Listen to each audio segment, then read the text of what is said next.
Bukod sa barangay San Pedro Cotut sa Pampanga, may tradisyon din ang papapako sa tuwing Biyernes Santo sa isa pang barangay sa San Fernando, Pampanga.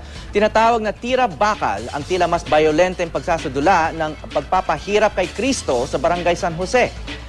Ngayong taon, 2 beses ipinako sa krus ang isang namamanata. Natanggal kasi sa pagkakapako ang kanyang kaliwang kamay sa unang pagkakataon. Agad naman siyang inalalayan ng mga tao bago pa tuluyang mahulog sa krus. Bago ito, nasaksihan naman ang pagtulak, pagtadyak, at pagpalo sa kanya ng mga gumanap na Hudyo.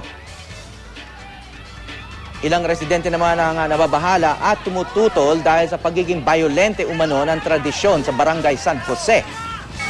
Pero ayon sa mga nakikilahok dito, nais lang daw nilang ipakita sa publiko ang hirap na pagpapakasakit ng Panginoong Hesus upang isalba ang sanlibutan.